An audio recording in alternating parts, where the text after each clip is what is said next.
ആ ഹോട്ടലിലെ നിയമമായിരുന്നു പൊറോട്ടയ്ക്ക് കൂടെ കുറിച്ച് അവർ ചാറ് കൊടുക്കുന്നില്ല. അവർ ഇയാൾക്ക് മാത്രമല്ല അവിടെ വന്ന് ആർക്കും ചാറ് കൊടുക്കുന്നില്ല. അതപ്പോൾ അവിടെ സെല്ലറിന് റൈറ്റില്ലേ? Heat is his description. അയാളുടെ കടയിൽ അയാളാണ് തീരുമാനിക്കുന്നത് എന്ത് കൊടുക്കണം ഫ്രീ ആയിട്ട്. അല്ലെ നമുക്ക് അത് എല്ലാവരും കൊടുക്കുന്നുണ്ടല്ലോ, എല്ലാവരും കൊടുത്തോട്ടെ, ഞാൻ കൊടുക്കുന്നില്ല ഇവിടെ. Ignorance of law is not an excuse. Theatres, film theatres അല്ലെങ്കിൽ പല സാധ്യതകൾ വെൻഡിങ് മെഷീൻസ് പരിപാടികളൊക്കെ നോക്കും. അപ്പം അവിടുത്തെ പ്രൊഡക്റ്റുകളുടെ പ്രൈസ് ഇരട്ടിയായിട്ട് വരും. ഇപ്പോൾ 10 രൂപയുടെ പ്രൊഡക്റ്റുകൾ ഇപ്പോൾ 50 രൂപയും 100 രൂപയൊക്കെ ആയിട്ട് വരുന്നൊരു ഇതുണ്ട്. അപ്പോൾ ശരിക്കും അത് എത്ര അതിൽ ഫൈറ്റ് ചെയ്യാൻ പറ്റുമോ? ഇപ്പോൾ 15 രൂപയുടെ കുപ്പിക്ക് നിങ്ങൾ ഈ 15 രൂപ അതിൽ എഴുതിയിട്ടുണ്ട്, എന്നിട്ടാണ് നിങ്ങളുടെ 30 രൂപ മേടിക്കുന്നത്. You can fight for it. ഒരാൾ കടയിടുന്നത് എന്തിനു വേണ്ടിയാണ്? ഇപ്പോൾ നമ്മൾ ഉള്ള ഫ്രണ്ട്സും റിലേറ്റീവ്സും എല്ലാം കൂടെ ഒരു കടയിൽ വന്ന് സാധനം എടുത്തോണ്ടിരിക്കുക, എടാ എനിക്ക് ഡിസ്കൗണ്ട് തരണം, അല്ല ഞാൻ ഇതങ്ങ് എടുക്കുക, പിന്നെ പാർട്ടിയിൽ എഴുതിക്കോ. നമ്മൾ കട എങ്ങനെ മുന്നോട്ട് കൊണ്ടുപോകും? കൺസ്യൂമറിനെ സംബന്ധിച്ചിടത്തോളം ഗുഡ്സ് വാങ്ങിക്കഴിയുമ്പോൾ അതിൻ്റെ ഏറ്റവും വലിയ എവിഡൻസ് എന്ന് പറയുന്നത് അതിൻ്റെ ബില്ലായിരിക്കും. യെസ്, അത് എത്രമാത്രം ഈ നിയമ സാധ്യതകൾ അല്ലെങ്കിൽ നിയമ പോരാട്ടത്തിന് അനിവാര്യമാണ്. പക്ഷേ നിങ്ങൾ ക്യാഷ് കൊടുത്തൊരു സാധനം വാങ്ങിച്ചു, ബില്ലും കയ്യില്ല, നിങ്ങൾ എങ്ങനെ ഇത് എസ്റ്റാബ്ലിഷ് ചെയ്യും? നമ്മളൊരു ബയറാന്ന് പ്രൂവ് ചെയ്യുന്നത് നമ്മൾ പൈസ കൊടുത്ത് മേടിച്ച് ഈ ബില്ലിലാണ്. അങ്ങനെയാണെങ്കിൽ ഇപ്പോൾ ഈ നമ്മൾ ഈ സാധാരണ പലചരക്ക് കടകളിലൊന്നും ബില്ല് കൊടുക്കുന്ന ഒരു സമ്പ്രദായം ഇല്ലല്ലോ. ബില്ലിങ് ചെയ്യുമ്പം കൺസ്യൂമറിൻ്റെ ഒരുപാട് ഡീറ്റെയിൽസ് ഇപ്പോഴത്തെ ഹൈപ്പർ മാർക്കറ്റ്സ് ഒക്കെ അത് ആക്ച്വലി ചെയ്യേണ്ട ആവശ്യമില്ല. ഈ SMS വന്നിട്ടുണ്ട്, ഈ ലിങ്ക് നെക്കിയാൽ മതി. അവരതിന് പറയുന്ന ന്യായം ഈ എൻവയോൺമെന്റ് സേവിങ് വേണ്ട, അത് സാരമില്ല, നമ്മൾ ആ ബില്ലങ്ങ് എടുക്കുക. തുണി എന്ന് പറഞ്ഞൊരു അടിപൊളി മാർക്കറ്റാണ്, മനുഷ്യന് എന്നും ആവശ്യമുള്ളൊരു സാധനം. പിന്നെ food, these are the 2 things I think എപ്പോഴും ബിസിനസ് ഉള്ള 2 സാധനങ്ങളാണ്. നിനക്കറിയാത്തത് അത് നിൻ്റെ mistake. You didn't educate yourself, it is your mistake. So you have to educate yourself. അതുകൊണ്ടാണ് നമുക്ക് ഈ ന്യൂസും പത്രവും ഒക്കെ ഉള്ളത്. ഈ RTI എത്രത്തോളം ശക്തമാണ്? ആസ് എ സിറ്റിസൺസ് നമുക്ക് ഏറ്റവും കൂടുതൽ പവറുള്ള 2 സ്ഥലങ്ങൾ, I mean from my personally ഞാൻ പറയുന്നത് ഈ 2 കാര്യത്തിൽ, റൈറ്റ് ടു ഇൻഫർമേഷൻ. അതായത് നമുക്ക് കാര്യങ്ങളൊക്കെ എന്താ നടക്കുന്നതെന്ന് നമുക്കറിയാനുള്ള റൈറ്റ്. നമുക്ക് ഇത്രയും ട്രാൻസ്പെറൻ്റ് ആയിട്ട് കിട്ടാമെന്നൊരു സാധനം, വളരെ സിമ്പിളായിട്ട് കിട്ടാമെന്നൊരു സാധനം, 30 ദിവസം കൊണ്ട് തന്നെ ഉത്തരങ്ങൾ കിട്ടാമെന്നൊരു സംഭവം. Why not making use of it? Justice കിട്ടുമെന്ന് പറഞ്ഞു, പക്ഷേ ഈ ഇന്ത്യൻ നിയമസാധ്യത മൊത്തത്തിൽ തന്നെ പരിശോധിക്കുമ്പോൾ ഇതിലുള്ള ഒരു ലാഗ് ഭയങ്കരമായിട്ട്. ലാഗിന്റെ കാര്യം ഇപ്പൊ പല സമുദായ കേസുകളൊക്കെ നമ്മൾ പരിശോധിക്കുകയാണെങ്കിൽ 100 വർഷം 150 വർഷത്തിലേക്കൊക്കെ കേസുകൾ പോകുന്നില്ല. കൺസ്യൂമർ കോർട്ടിന്റെ ഏറ്റവും വലിയൊരു സംഭവം ഞാൻ മനസ്സിലാക്കിയിരിക്കുന്നത്, നമുക്ക് വക്കീലിന്റെ ഇതില്ലാതെ തന്നെ നമുക്ക് മുന്നോട്ട് കേസ് കൊണ്ടുപോകും. പിന്നെ അവർ പറയുന്നത് ക്യാഷ് ഓൺ ഡെലിവറി നിങ്ങൾക്ക് തരാം, പക്ഷെ നിങ്ങൾ 50 രൂപ ആദ്യം അടയ്ക്കണം. ഈ 50 രൂപ അടച്ചിട്ടും ഈ സാധനം എത്തുന്നില്ല വീട്ടിൽ. സോ ദാറ്റ് ഇസ് അനദർ പുതിയ ഫ്രോഡ് വന്നിരിക്കുന്നത്. അതാണ് ഇപ്പോൾ നമ്മൾ ഈ കോളേജിലൊക്കെ ആണെങ്കിൽ തന്നെ, ഈ കോളേജിൽ ചില സമയത്ത് പറയും ചിലപ്പോൾ റെസീറ്റിൻ്റെ കൂടെ ആയിരിക്കും ബിൽഡിംഗ് ഫണ്ട്, സ്പോർട്സ് ഫണ്ട്, മറ്റേ ഫണ്ട്. ഇത് കുറേ നാളായി കഴിയുമ്പോൾ ചിലർക്ക് അത് ഭയങ്കര ടാക്സിങ് ആണ്, ഇത്രയും പൈസ ഉള്ളൂ. അപ്പോൾ നമുക്ക് സ്കൂളിൽ ഇവിടെ ഇൻഫർമേഷൻ ഡെസ്ക് ഉണ്ട്, നമുക്ക് ചോദിക്കാം. കുറേ നാളായിട്ട് ഈ കോളേജ് അല്ലെങ്കിൽ കഴിഞ്ഞ ഇപ്പോൾ സ്കൂളിലൊക്കെ ആണെങ്കിൽ പറയും കഴിഞ്ഞ 12 വർഷമായിട്ട് എന്നും സ്ഥിരം കാണുന്നത് എസ്റ്റാബ്ലിഷ്മെന്റ് ഫീസ് എന്നൊക്കെ പറഞ്ഞു. ഈ എസ്റ്റാബ്ലിഷ്മെൻറ്റ് എങ്ങോട്ട് പോയി? നിങ്ങൾ എന്തൊക്കെ what did you do with all this money? എന്ത് സാധനത്തിനുണ്ടെങ്കിലും ചുക്കാൻ പിടിച്ചാൽ പുറകെ നിൽക്കും, അത് നമുക്ക് റെഡിയായി കിട്ടും. Fight for it, just fight for it.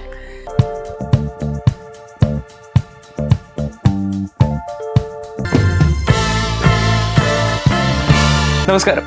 ഇന്ന് നമ്മുടെ ഒപ്പം ഉള്ളത് വിവിധ ഉപഭോക്തൃ നിയമങ്ങളെ പറ്റി സംസാരിക്കുവാനായി ഹൈക്കോടതി അഭിഭാഷകയും ഡിസ്ട്രിക്ട് കൺസ്യൂമേഴ്സ് ഡിസ്പ്യൂട്ട്സ് റെഡ്രസൽ കമ്മീഷനുമായ അഡ്വക്കേറ്റ് ബിനു എലിസബത്ത് ശശി മാമാണ്. മാം നമസ്കാരം. Thank you ma'am. ആദ്യം തന്നെ നമ്മൾ ഈ കൺസ്യൂമർ റൈറ്റ്സിനെയൊക്കെ പറ്റി സംസാരിക്കുമ്പോൾ ഒരു നിയമത്തിൻ്റെ കണ്ണുകളിലൂടെ എങ്ങനെയായിരിക്കും ഒരു കൺസ്യൂമറിനെയും ഒരു സെല്ലറിനെയും ഡിഫൈൻ ചെയ്യുക? കൺസ്യൂമറും സെല്ലറുമായിട്ടുള്ളതെന്ന് വെച്ചാൽ, സെല്ലർ എന്ന് പറയുമ്പോൾ you are buying something and you are reselling it. Consumer എന്ന് പറയുമ്പോൾ for your personal use you are buying things. അതാണ് കൺസ്യൂമർ. അപ്പോൾ നമ്മൾ പറയുന്നുണ്ട് ഇപ്പോൾ ഈ കൺസ്യൂമർ പ്രൊട്ടക്ഷൻ ആക്ട് അല്ലെങ്കിൽ കൺസ്യൂമർ ഇതിനകത്ത് വരുത്താനായിട്ട് someone who is buying a product or someone who is availing a service, ഇവരെയാണ് നമ്മൾ കൺസ്യൂമറായിട്ട് പറയുന്നത്.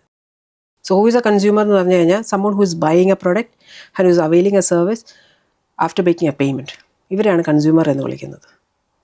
ഈ കൂട്ടത്തിൽ something that you are buying from a wholesaler അല്ലെങ്കിൽ from a manufacture and you are reselling it, you are not a consumer. For a commercial purpose again you are not a consumer. അപ്പോൾ ഒരു simple ഒരു ഗുഡ്സിൻ്റെ ഇതിൽ പറയുകയാണെങ്കിൽ at the end of the day റീറ്റെയിലറിൻ്റെ കയ്യിൽ നിന്ന് വാങ്ങിക്കുന്ന ആളാണ് കൺസ്യൂമർ. ഇപ്പം നിയമത്തിൻ്റെ സാധ്യതയിൽ സ്വാഭാവികമായിട്ടും കൺസ്യൂമറും സെല്ലറും ഒരേ തലത്തിലായിരിക്കുമല്ലോ നിൽക്കുന്നത്. എങ്കിലും ഒരു കൺസ്യൂമർ എപ്പോഴായിരിക്കും ഒരു ഈ പറയുന്ന നിയമ സാധ്യതകൾ അതിലോട്ട് എത്തേണ്ടതും, അല്ലെങ്കിൽ എപ്പോഴായിരിക്കും ഒരു കൺസ്യൂമർ കോർട്ട് എന്നുള്ള ഇതിലോട്ടൊക്കെ എത്തേണ്ടത് ഏത് സാഹചര്യങ്ങളിലായിരിക്കും? നമ്മളെപ്പോഴാണ് നമുക്കൊരു ഡിസ്പ്യൂട്ട് വരുമ്പോഴാണല്ലോ, നമ്മുടെ റൈറ്റ്സ് വയലേറ്റ് ചെയ്തെന്ന് അറിയുമ്പോഴാണല്ലോ നമ്മളെല്ലാവരും നമ്മുടെ ഉള്ളിലെ ആ ഇത് അങ്ങോട്ട് ഉണർന്നു വരുന്നത്.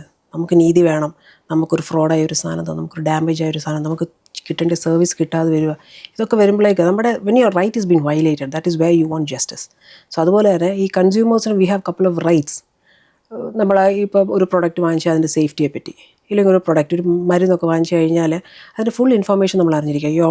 അതിൻ്റെ chemical combination name on the back side, your expiry date, the MRP rate, those are information that you need. ഇപ്പോൾ പാക്ഡ് ഫുഡ് ഐറ്റംസ് ആണെങ്കിൽ അതിനകത്തുള്ള ingredients, the components that go into the food packaged food items, anything that you are buying. അതുകൊണ്ടാണ് ഇപ്പോൾ നമ്മൾ ഏത് package സാധനം വാങ്ങിച്ചാലും അതിൻ്റെ ബാക്കിൽ ഒരു ലിസ്റ്റ് ഓഫ് സാധനങ്ങളുണ്ട് അല്ലേ, പെർസെൻറ്റേജും കാര്യങ്ങളും എല്ലാം ഉണ്ട്.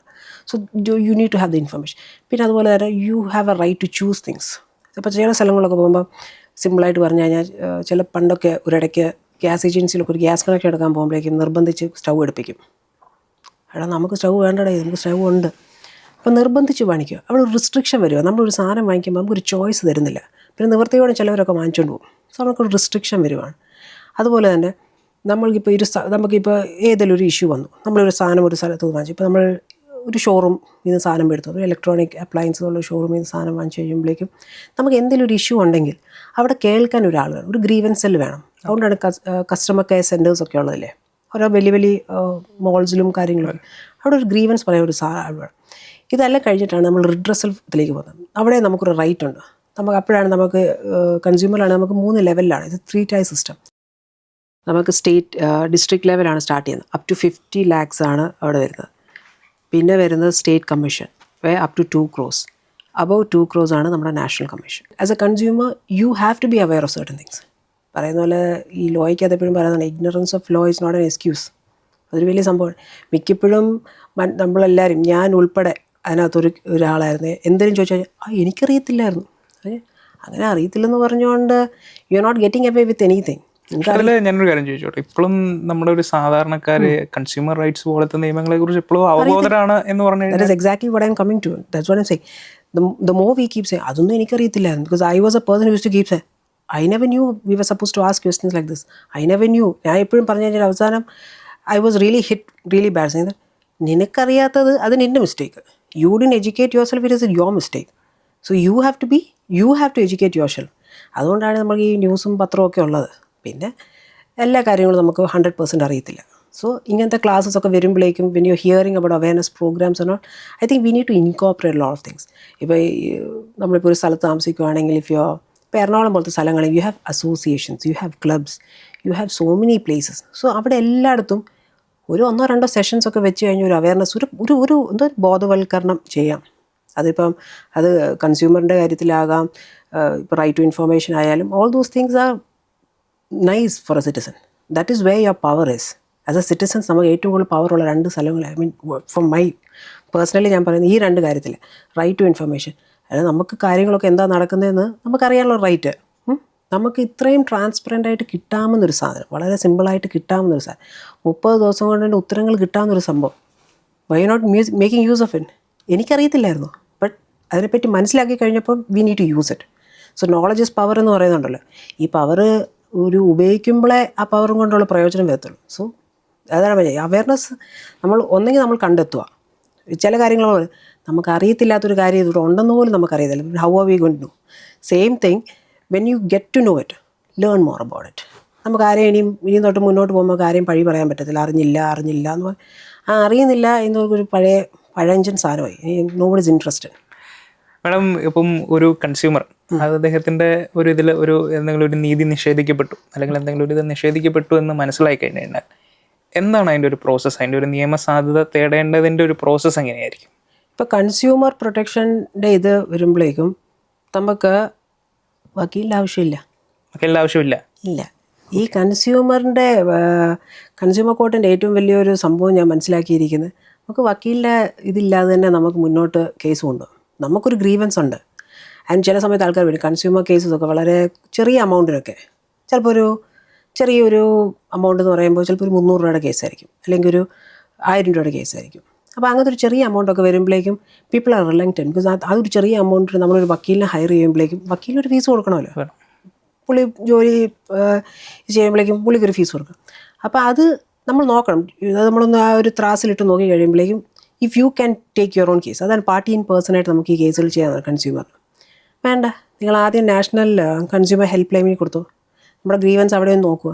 അവിടെ കിട്ടിയില്ലെങ്കിൽ മാത്രം നമ്മൾ ഈ കൺസ്യൂമർ ഫോറത്തിൽ പോയാൽ മതിയല്ലോ. So steps of going in. So party in പേഴ്സണായിട്ട് നമുക്ക് കൺസ്യൂമർ കേസസ് കൊടുക്കാം.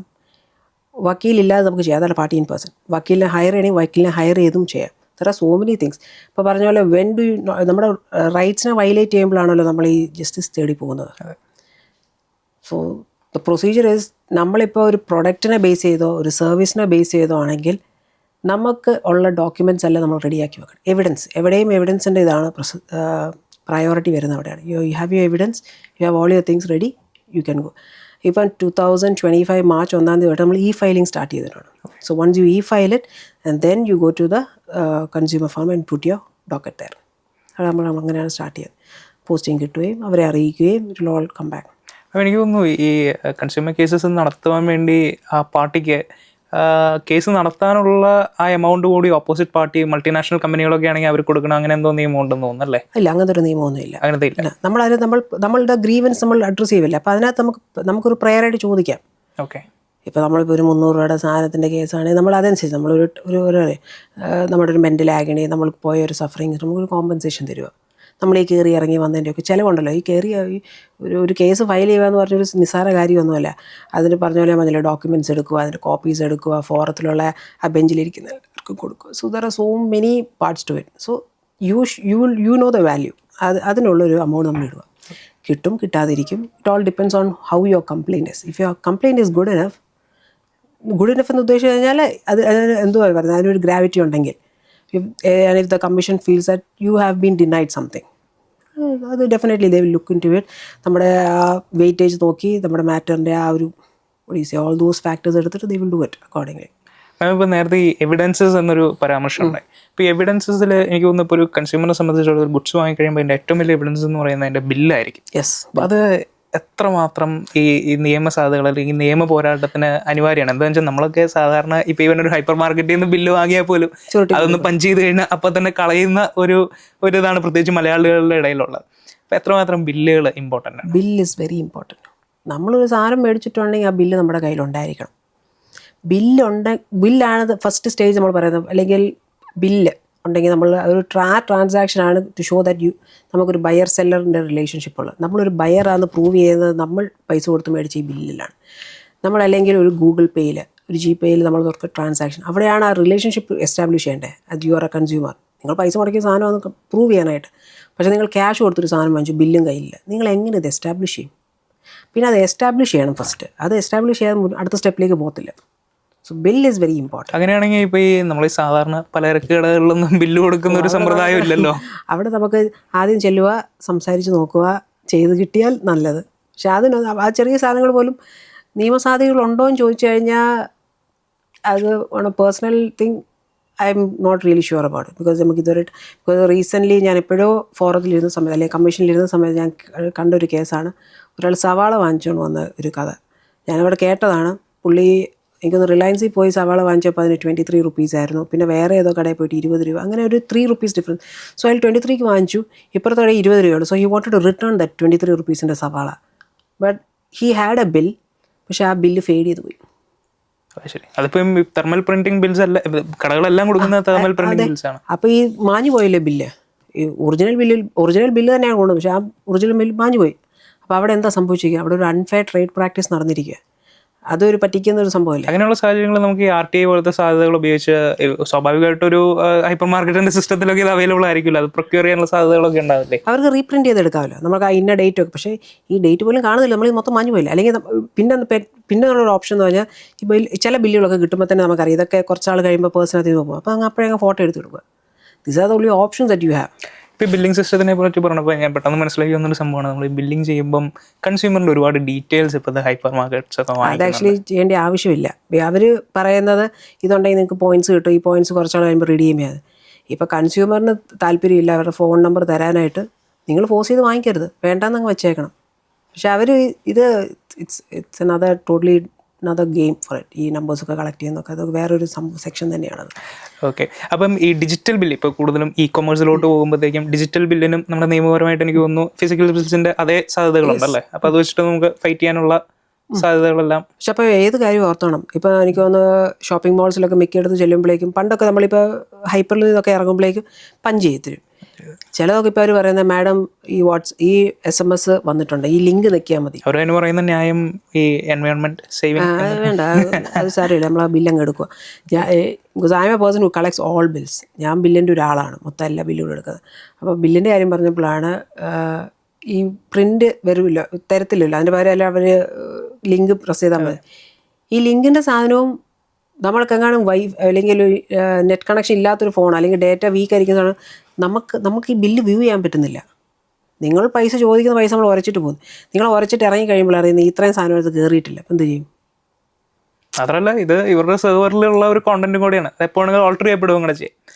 ഇ കൊമേഴ്സിനെ പറ്റി പറയുമ്പോൾ ഇപ്പോൾ ഇ കൊമേഴ്സ് വളരെ പോപ്പുലറൈസ്ഡ് ആയിട്ട് നിൽക്കുന്ന ഒരു സമയം, പ്രത്യേകിച്ച് പോസ്റ്റ് കോവിഡ് ടൈമിൽ ഈ ഇ കൊമേഴ്സ് വന്നുകൊണ്ട് ഈ ഫ്രോഡും ഒരുപാട് ഭയങ്കരമായിട്ട് കൂടുന്നുണ്ടല്ലോ. അങ്ങനത്തെ ഇത് പലപ്പോഴും നമുക്ക് അവരെ ട്രാക്ക്, ഇപ്പം ഒരു സംഭവം നമ്മൾ ഓർഡർ ചെയ്തിട്ട് ആ സെല്ലർ എവിടെയാണ് എന്ന് പോലും നമുക്കറിയാത്ത വെബ്സൈറ്റുകളാണ്. അവിടെയാണ് അവയർനെസ്സിൻ്റെ സംഭവം വരുന്നത്. ആദ്യം നമ്മുടെ ഈ 2019 നമ്മുടെ പുതിയ ആക്ട് വന്ന സമയത്തും എല്ലാവരും പറഞ്ഞു, നമ്മൾ സെലിബ്രിറ്റി എൻഡോഴ്സ്മെൻറ്റ്സിൻ്റെ കാര്യം പറഞ്ഞായിരുന്നു. അപ്പം അവരിങ്ങനെ ഓരോ കാര്യങ്ങൾ പറയാൻ നമ്മളത് വിശ്വസിച്ച് വാങ്ങിക്കുന്നു, അത് റെഡി ആവുന്നില്ല, നമ്മൾ കംപ്ലയിൻറ്റ് കൊടുക്കുന്നത്. ഇപ്പോൾ എന്താണ് സംഭവിക്കുന്നത് ഓൺലൈനിൽ? The same thing is happening. ഓരോ ബ്രാൻഡും അവരവരുടെ ഉണ്ടാക്കിയ ആൾ തന്നെയാണ് ഇതെല്ലാം തേച്ചത്. Is anyone going against them? ഇല്ല. അപ്പോൾ ഇതെല്ലാം നമ്മളൊരു അവയർനെസ്സിൻ്റെ ഭാഗമാണ്. പിന്നെ ഈ ഓൺലൈൻ ഞാൻ എപ്പോഴും കണ്ടിട്ടുണ്ട്, ഈ ഷീറ്റുകളും അങ്ങനെ കുറേ സാധനങ്ങൾ, not sheet specifically, anything for dress materials. തുണി എന്ന് പറഞ്ഞൊരു അടിപൊളി മാർക്കറ്റാണ്, മനുഷ്യന് എന്നും ആവശ്യമുള്ളൊരു സാധനം. പിന്നെ food. These are the 2 things I think എപ്പോഴും ബിസിനസ് ഉള്ള 2 സാധനങ്ങളാണ്. അപ്പോൾ തുണിയുടെ കാര്യം എന്ന് പറയുമ്പോൾ നമ്മൾ എത്ര തുണി വാങ്ങിച്ചാലും നമുക്ക് തികയില്ല, അല്ലേ? എപ്പോഴെങ്കിലും നമ്മൾ വാങ്ങിക്കാതിരുന്നിട്ടുണ്ട്, എങ്ങനെ വലിയ ചെറിയ കഷ്ണം തുണിയെങ്കിലും നമ്മൾ വാങ്ങിക്കും.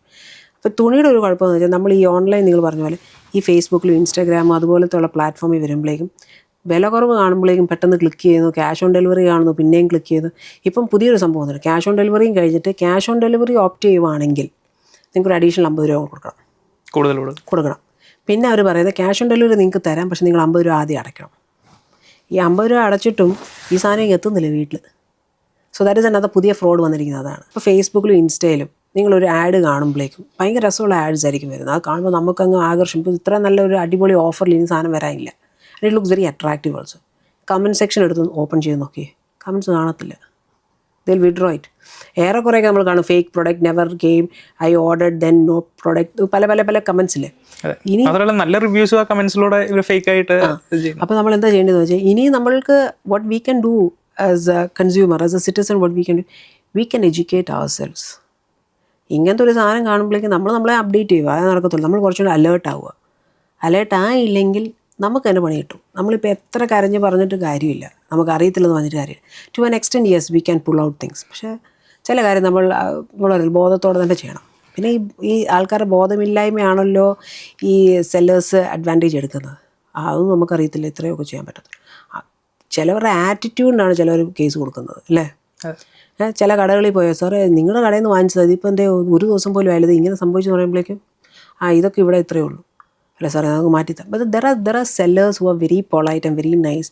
അപ്പോൾ നമ്മൾ ഓട്ടോമാറ്റിക്കലി നമുക്കത് മാറ്റി തരുമ്പോൾ നമ്മൾ വേറെ 2 സാധനങ്ങളും മേടിക്കും. അത് അവർ മനസ്സിലാക്കുന്നത്. ചില ഭയങ്കര റൂഡായിട്ടുള്ള സെല്ലേഴ്സ് ഉണ്ട്, അവർക്കാണ് കൺസ്യൂമർ റിലേഷൻ്റെ തന്നെ അത് തന്നെ. അവർ നല്ലതായിട്ട് വെച്ച് കഴിഞ്ഞാൽ പിന്നെയും റിപ്പീറ്റഡ് കസ്റ്റമേഴ്സ് നമുക്ക് കിട്ടും. ദ മൊമെൻറ്റ് അത് കിട്ടാതെ വരുമ്പോഴേക്കാണ് മിക്കവരും ഞാൻ കണ്ടിരിക്കുന്ന കേസ് കൊടുക്കുന്നത് ആറ്റിറ്റ്യൂഡ്, ആ സെല്ലറിൻ്റെ ആറ്റിറ്റ്യൂഡിൻ്റെ പുറത്താണ് ചിലർ കേസ് കൊടുക്കുന്നത്. ചിലപ്പോഴെങ്കിൽ സൗകര്യമില്ല, തരത്തില്ല, നിങ്ങൾക്ക് ചെയ്യാൻ പറ്റുമെന്ന് ചെയ്തോ.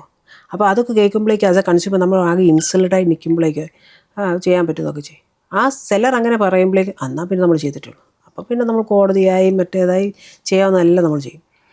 നേരത്തെ ഈ സെലിബ്രിറ്റി എൻഡോഴ്സ്മെന്റ്സിനെ അപ്പോൾ ഒരു സാധാരണക്കാരന് എത്രമാത്രം ഒരറ്റ വരെ ഇതിൽ ഈ സെലിബ്രിറ്റി എൻഡോഴ്സ്മെന്റ്സിന് എതിരെ പോകാൻ പറ്റും? ഇപ്പോൾ നമ്മളിപ്പം നേരത്തെ തന്നെ ഇപ്പോൾ ഇന്ത്യയിൽ തന്നെ ഈ അടുത്ത് ഒരു ബിഗ്ഗസ്റ്റ് ഒരു വേൾഡിൽ തന്നെ one of the big educational കമ്പനിക്കെതിരെ ഒരു ബ്രാൻഡ് അംബാസിഡർക്കെതിരെ, അത് എത്രത്തോളം അത് പോസിബിൾ ആണ്? അതിലൊരു സക്സസ് റേറ്റ് എത്രമാത്രം? അത് പിന്നെ അങ്ങനത്തെ സ്റ്റാറ്റിസ്റ്റിക്സ് ഒന്നും എനിക്ക് അറിഞ്ഞൂടാ. But I think if you are into it, അത് നമുക്ക് പറയാം, നമുക്ക് ജസ്റ്റിസ് ആണല്ലോ വേണ്ടിയത്. അവസാനം നമുക്ക് കിട്ടിയില്ല എന്ന് പറഞ്ഞൊരു സാധനം കിട്ടുമെന്ന് പറഞ്ഞിട്ട് നമുക്ക് കിട്ടാതെ വരുമ്പോൾ നമ്മൾ അതിനു വേണ്ടി പോരാടുമല്ലേ. നമ്മൾ അതിന് പുറകെ തന്നെ നിൽക്കുവാണെങ്കിൽ നമുക്കത് കിട്ടിയിരിക്കും, whatever be the result. Justice കിട്ടുമെന്ന് പറഞ്ഞു, പക്ഷേ ഈ ഇന്ത്യൻ നിയമസാധ്യത മൊത്തത്തിൽ തന്നെ പരിശോധിക്കുമ്പോൾ ഇതിലുള്ള ഒരു ലാഗ് ഭയങ്കരമായിട്ട്. ലാഗിൻ്റെ കാര്യം എനിക്ക് ഇപ്പൊ പല സമുദായ കേസുകളൊക്കെ നമ്മൾ പരിശോധിക്കുകയാണ് 100 വർഷം 150 വർഷത്തിലേക്കൊക്കെ കേസുകൾ പോകുന്നില്ല. കൺസ്യൂമർ കേസസിലും അങ്ങനെ ഉണ്ടല്ലോ അല്ലേ? ചില കേസുകൾ, I wouldn't say all cases, because ഞാൻ എൻ്റെ പേഴ്സണൽ എക്സ്പീരിയൻസ് ആണെങ്കിൽ ഞാൻ ഡീൽ ചെയ്ത കേസുകളൊക്കെ ലെസ് ദാൻ എ ഇയർ എനിക്ക് സോർട്ട് ഔട്ട് ചെയ്ത് കിട്ടിയിട്ടുണ്ട്. ഇപ്പം എല്ലാവരുടെയും കേസിൽ അങ്ങനെ ആവണമെന്നില്ല. പുറകെ നിൽക്കുക, എന്ത് സാധനത്തിനുണ്ടെങ്കിലും ചുക്കാൻ പിടിച്ചാൽ പുറകെ നിൽക്കുക, അത് നമുക്ക് റെഡിയായി കിട്ടും. Fight for it, just fight for it. അപ്പം ഇപ്പോൾ ഈ കൺസ്യൂമേഴ്സിനെ പറയുമ്പോൾ മറ്റൊരു എക്സാമ്പിൾ ഞാൻ നോക്കുകയാണെങ്കിൽ തിയേറ്റേഴ്സ്, ഫിലിം തിയേറ്റേഴ്സ് അല്ലെങ്കിൽ പല സാധ്യതകൾ വെൻഡിങ് മെഷീൻസ് പരിപാടികളൊക്കെ നോക്കും. അപ്പം അവിടുത്തെ പ്രൊഡക്റ്റുകളുടെ പ്രൈസ് ഇരട്ടിയായിട്ട് വരും. ഇപ്പോൾ 10 രൂപയുടെ പ്രൊഡക്റ്റ് ചിലപ്പോൾ 50 രൂപയും 100 രൂപയൊക്കെ ആയിട്ട് വരുന്നൊരു ഇതുണ്ട്. ഇതിനെക്കുറിച്ച് കൺസ്യൂമേഴ്സ് ഒരുപാട് കംപ്ലയിൻറ്റ് പറയുകയും ചെയ്യുന്നുണ്ട്. അപ്പോൾ ശരിക്കും അത് അതിൽ ഫൈറ്റ് ചെയ്യാൻ പറ്റുമോ? എന്തൊക്കെയാണ് അതിൻ്റെ ഒരു... നമുക്ക് എവിടെയാണ് ഫൈറ്റ് ചെയ്യാൻ പറ്റുന്നത്? നമുക്ക് അവിടെ എഴുതി വെച്ചിരിക്കുന്ന ഒരു MRP റേറ്റ്, ഇപ്പോൾ 15 രൂപയുടെ കുപ്പിക്ക് നിങ്ങൾ ഈ 15 രൂപ അതിൽ എഴുതിയിട്ടുണ്ട്, എന്നിട്ടാണ് നിങ്ങളുടെ 30 രൂപ മേടിക്കുന്നത്, you can fight for it. പക്ഷേ ഈ വലിയ വലിയ മൾട്ടിപ്ലെക്സ് പോലത്തെ സ്ഥലങ്ങളൊക്കെ ഇത്ര നല്ല ആംബിയൻസിൽ നിങ്ങൾക്ക് ഒരു തിയേറ്റർ ഫെസിലിറ്റി തരുവാണ്. നല്ലൊരു അടിപൊളി സീറ്റിലൊക്കെ ഇരുത്തി ഇത്ര നല്ല ടിക്കറ്റൊക്കെ തന്ന് നിങ്ങൾക്ക് അവിടെ എൻജോയ് ചെയ്യാൻ നല്ലൊരു പോപ്കോണും വെള്ളവും, ഹിമാലയത്തിലെ വെള്ളം വരെയാണ് വരുന്നത് അല്ലേ, ശുദ്ധമായ വെള്ളം. അതൊക്കെ പറയല്ലോ, എൻ്റെ ആഡൊക്കെ കണ്ട് നമ്മൾ കിട്ടും. അപ്പം അങ്ങനത്തെ ഒരു സംഭവം വരുമ്പോഴേക്കും you are paying the price for it. ആ ഒരു നല്ല ആംബിയൻസ് എൻജോയ് ചെയ്യാനായിട്ട് നമ്മുടെ കൂടെ ഇരിക്കുന്നവർക്ക് നല്ലൊരു ഇത് വാങ്ങിച്ച്, ഐ വുഡൻ സേ ഇത് ഭയങ്കര അടിപൊളി സാധനമാണ്, എന്നാലും ആ ഒരു ആംബിയൻസിൽ എൻജോയ് ചെയ്യാൻ വേണ്ടിയാണ് ഈ പ്രൈസ് അല്ലേ, അതിനുള്ള റേറ്റാണ്.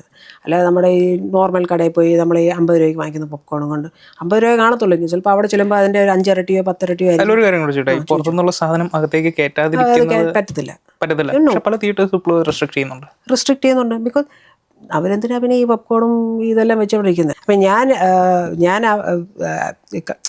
ആസ് എ കൺസ്യൂമർ അല്ല ഞാൻ പറയുന്നത്, നമ്മൾ അവിടെ ഒരു പാർട്ടിയായിട്ട് സംസാരിക്കുക. അപ്പോൾ മൾട്ടിപ്ലെക്സ് ആയിട്ട് ഞാൻ സംസാരിക്കുകയാണെങ്കിൽ ഞാൻ ഇത്രയും വലിയൊരു സംഭവം കെട്ടിവിട്ടിരിക്കുമല്ലേ, ഞാനൊരു ലാഭം ഉണ്ടാക്കാൻ വേണ്ടിയല്ല ഞാൻ കടയിട്ട് വെച്ചിരിക്കുന്നത്. അപ്പോൾ എനിക്ക് ലാഭം കിട്ടിയില്ലെങ്കിൽ പിന്നെ ഞാൻ ഇത് നടത്തിക്കൊണ്ട് പോയിട്ട് വല്ല ആവശ്യമുണ്ടോ? എല്ലാവരും പുറത്തുനിന്ന് ഭക്ഷണം കൊണ്ടുപോവുകയാണെങ്കിൽ അതിപ്പോൾ ഈ തിയേറ്റർ മാത്രമല്ലല്ലോ, take theatres any for many where in fact അതെടുത്ത് സെയിം അല്ലേ.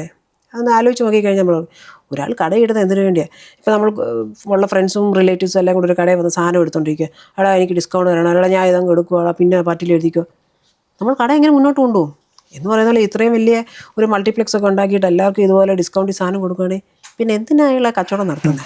അപ്പോൾ നമ്മൾ രണ്ട് സൈഡ് നോക്കണം കേട്ടോ. കൺസ്യൂമേഴ്സ് നമുക്ക് റൈറ്റ് ഉണ്ട്, സംഭവം ശരിയാണ് എന്ന് വെച്ചുകൊണ്ട് സെല്ലേഴ്സിന് റൈറ്റ് ഇല്ലെന്നല്ല, സെല്ലേഴ്സിനെ നമ്മൾ സപ്പോർട്ട് ചെയ്യണ്ടേ.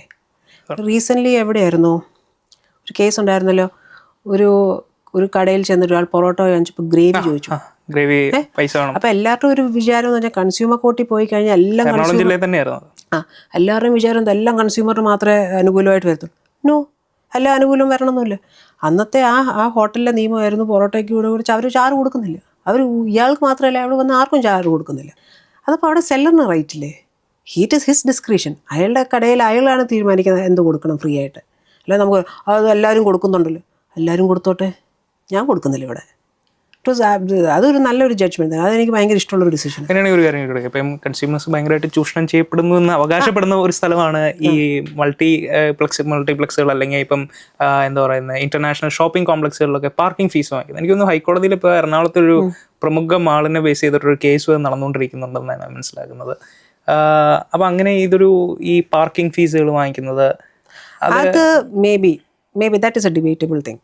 ഓക്കെ, അല്ല അവിടെ ഇത് ആപ്ലിക്കബിൾ ആവില്ല. ഇപ്പൊ ഈ പറയുന്ന ഇത്രയും ഫെസിലിറ്റീസ് കൊടുക്കുന്നു, നമ്മുടെ കാർ സുരക്ഷിതമായിട്ട് അവിടെ കിടക്കുമല്ലേ. ഈവൻ ഇഫ് അതിനകത്ത് ബിലോങ്ങിങ്സ് പോയാൽ അവർ റെസ്പോൺസിബിൾ അല്ലെന്നും പറയുന്നുണ്ട് മാനേജ്മെന്റ് അതോറിറ്റീസ്. പക്ഷേ you are getting A facility, നമ്മുടെ വണ്ടി സുരക്ഷിതമായി അവരുടെ അതിനകത്ത് പാർക്ക് ചെയ്യാനുള്ള സൗകര്യം. So I wouldn't say that is wrong. Because ഒരാളൊരു കെട്ടിടം എല്ലാം ഉണ്ടാക്കിയിട്ടിട്ട് എനിക്ക് മെച്ചം വേണ്ടേ, എനിക്ക് ലാഭം, ബിസിനസ് അല്ലേ, എനിക്ക് കുറച്ച് ലാഭം ഉണ്ടാക്കണ്ടേ. ചുമ്മാ എല്ലാം ഫ്രീ കിട്ടി കഴിഞ്ഞാൽ പിന്നെ പാവം കച്ചവടക്കാരൻ എന്ത് ചെയ്യും? So that is okay. ഈ റൈറ്റ് ടു ഇൻഫർമേഷനെ കുറിച്ച് നമ്മൾ അവസാനമായിട്ട് ഒന്ന് പറയാം. എന്താ വെച്ചാൽ കേരളത്തിൽ ഇപ്പോൾ കഴിഞ്ഞ 2-3 ദിവസങ്ങളായിട്ട് കേരളത്തിലൊരു പ്രമുഖ വ്യവസായി കേരളത്തിലൊരു വ്യക്തിനെ കൊണ്ടുവരുമെന്ന് പറഞ്ഞ് വലിയ കോലാഹലങ്ങളൊക്കെ സൃഷ്ടിച്ച് ഇപ്പോൾ അദ്ദേഹത്തോട് എന്ത് ചോദ്യങ്ങൾ ചോദിച്ചാലും, മാധ്യമങ്ങൾ എന്ത് ചോദ്യം ചോദിച്ചാലും അദ്ദേഹം പറയുന്നത് നിങ്ങൾ RTI കൊടുത്തോ, നിങ്ങൾക്ക് അതിൻ്റെ ഡോക്യുമെൻറ്റ്സ് കിട്ടുമെന്നാണ്. ഈ RTI എത്രത്തോളം ശക്തമാണെന്നും അത് പെട്ടെന്ന് ആക്സസ് ചെയ്യാൻ പറ്റുന്ന സംഭവമാണോ, അല്ലെങ്കിൽ നമ്മൾ കൊടുത്ത എത്ര ദിവസത്തിനുള്ളിൽ നമുക്ക് ആ ഇൻഫർമേഷൻ കിട്ടും, അല്ലെങ്കിൽ ഒരു ഓൾട്ടറേഷൻസ് ഒന്നും ഇല്ലാതെ തന്നെ നമുക്കൊരു പ്രത്യേകിച്ച് ഒരു ഗവൺമെൻറ് ബോഡിയിൽ നിന്നൊക്കെ ഇത് ലഭിക്കുമോ കറക്റ്റ് ഇൻഫർമേഷൻസ്? യെസ്, അത് റൈറ്റ് ടു ഇൻഫർമേഷനാണ് നമ്മുടെ പവർ.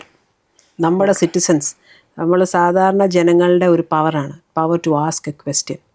എന്തിനാണ് ഈ ചോദിക്കുന്നത്, ആരോടാണ് ഈ ചോദിക്കുന്നത്. കേരളത്തിലൊരു പ്രമുഖ സംഭവമായിരിക്കും ഈ ഹേമ കമ്മിറ്റി റിപ്പോർട്ട് പുറത്തേക്ക് വരുന്നത് മാധ്യമങ്ങളിൽ RTI കൊടുത്തതിലൂടെ ആയിരിക്കും അല്ലേ? Right to information is actually very good for us, and it is a place where you can ask questions and get information. That is your right to information. ഇതിനകത്തുള്ള plus point എന്ന് വെച്ചാൽ നമ്മൾ കൊടുത്തിട്ട് 30 ദിവസത്തിന് മുമ്പ് നമുക്ക് ഉത്തരം കിട്ടണമെന്ന്. പക്ഷെ ഉത്തരം കിട്ടുക എന്ന് വെച്ചാൽ നമ്മൾ വേഗമായിട്ടുള്ള ക്വസ്റ്റ്യൻസ് ചോദിക്കരുത്. നമ്മളെപ്പോഴും ചോദിക്കുമ്പോൾ ഒരു റോഡിൻ്റെ ആണെങ്കിൽ തന്നെ, ഇപ്പോൾ റോഡിൻ്റെ കൺസ്ട്രക്ഷൻ അല്ലെങ്കിൽ ഒരു കുണ്ടും കുഴിയുള്ള റോഡാണെങ്കിൽ നമ്മൾ RTI അനുസരിച്ച് ചോദിക്കും. നമുക്ക് PWD അല്ലെങ്കിൽ ആ റെസ്പെക്റ്റീവ് ആയിട്ടുള്ള കോർപ്പറേഷൻ അല്ലെങ്കിൽ മുനിസിപ്പാലിറ്റി, അങ്ങനത്തെ നാഷണൽ ഹൈവേ, അങ്ങനെ വേറെവർ ഇറ്റ് ഇസ്, ആ 2-3 കൂട്ടർക്ക് എല്ലാവർക്കും നിങ്ങൾ RTI ഫയൽ ചെയ്ത് വെൻ, ഹൗ, വാട്ട് എന്നുള്ള ക്വസ്റ്റ്യൻസ് ഒക്കെ ചോദിക്കാം. Specificate who is responsible for this, what is the time period in which this construction has to be getting over, and the start and the deadline and that, all those things corrected. Even ഈ ഫണ്ടൊക്കെ ആരാണ് responsible, who's directing all these funds, എന്തൊക്കെ materials ഉപയോഗിച്ചു, even materials എന്ത് ഉപയോഗിച്ചെന്ന് നമുക്ക് ചോദിച്ച് മനസ്സിലാക്കാം. സോ നമ്മൾ എന്ത് ക്വസ്റ്റ്യൻ കറക്റ്റായിട്ട് ചോദിക്കുന്നു എന്നത്, ദ ടൈപ്പ് ഓഫ് ക്വസ്റ്റ്യൻ തന്നെ ആസ്ക്, ആ പ്രോംപ്റ്റായിട്ട് അല്ലെങ്കിൽ ആ ക്രിസ്പായിട്ടുള്ള ക്വസ്റ്റ്യൻസ്. ചുമ്മാ കുറേ വേഗം ക്വസ്റ്റ്യൻ ചോദിച്ചില്ല. ഇപ്പോൾ നമ്മൾ ഈ കോളേജിലൊക്കെ ആണെങ്കിൽ തന്നെ, ഈ കോളേജിൽ ചില സമയത്ത് പറയും, ചിലപ്പോൾ റെസീറ്റിൻ്റെ കൂടെ ആയിരിക്കും ബിൽഡിംഗ് ഫണ്ട്, സ്പോർട്സ് ഫണ്ട്, മറ്റേ ഫണ്ട്. ഇത് കുറേ നാളായി കഴിയുമ്പോൾ ചിലർക്ക് അത് ഭയങ്കര ടാക്സിങ് ആണ്, ഇത്രയും പൈസ കൊടുക്കും. അപ്പോൾ നമുക്ക് സ്കൂളിൽ ഇവിടെ ഇൻഫർമേഷൻ ഡെസ്ക് ഉണ്ട്, നമുക്ക് ചോദിക്കാം. കുറേ നാളായിട്ട് ഈ കോളേജ് അല്ലെങ്കിൽ കഴിഞ്ഞ ഇപ്പോൾ സ്കൂളിലൊക്കെയാണ് പറയും കഴിഞ്ഞ 12 വർഷമായിട്ട് എന്നും സ്ഥിരം കാണുന്നത് എസ്റ്റാബ്ലിഷ്മെന്റ് ഫീസ് എന്നൊക്കെ പറഞ്ഞു. ഈ എസ്റ്റാബ്ലിഷ്മെൻറ്റ് എങ്ങോട്ട് പോയി, നിങ്ങൾ എന്തൊക്കെ what did you do with all this money? ഞാൻ ഇന്ന സമയം തൊട്ട് ഇന്ന സമയം വരെ അടച്ചിട്ടുണ്ട്. Where is this fund gone? What are the things that has come? If there is anything that has come, give me the details of it. Just നമുക്കൊന്ന് അറിയാൻ വേണ്ടി, എന്താണ് സംഭവം നടന്നതെന്ന് അറിയാൻ വേണ്ടി. പലപ്പോഴും അതിന് ആൾക്കാർ സന്നദ്ധരാകുന്നില്ലെന്ന് തോന്നുന്നല്ലേ? ബേസിക്കലി അതൊരു അവയർനെസ് മാത്രമല്ല, മടിയാണ്. മടി. ഇപ്പോൾ കൺസ്യൂമർ റൈറ്റ്സ് ആയാലും ഇൻഫർമേഷൻ ആയാലും ഏത് സാധനത്തിനും എനിക്ക് വൈകി ഇതിനൊന്നും മെനക്കെട്ട് ഇറങ്ങാനായിട്ട് മടി അല്ലേ? എനിക്ക് വൈകി ചുമ്മാ എൻ്റെ സമയമെല്ലാം കൊണ്ട് കളയാം. പിന്നെ ഈ 100 രൂപയുടെ സാധനത്തിന് ഞാൻ കയറി ഇറങ്ങാൻ പോകും. എനിക്കെന്തോ അതിൽ കൂടുതൽ പ്രശ്നങ്ങളുണ്ട്, എനിക്കതൊന്നും ചെയ്യാൻ വയ്യ. നമുക്കൊരു കാര്യം വേണമെങ്കിൽ നമ്മൾ തന്നെ തുനിഞ്ഞിറങ്ങിയേ പറ്റത്തുള്ളൂ. അതിപ്പോൾ റൈറ്റ് ടു ഇൻഫർമേഷൻ ആയാലും അത് കൺസ്യൂമർ റൈറ്റ് ആയാലും നമ്മൾ അതിൻ്റെ പുറകെ നിൽക്കുക മാത്രമേ ഉള്ളൂ.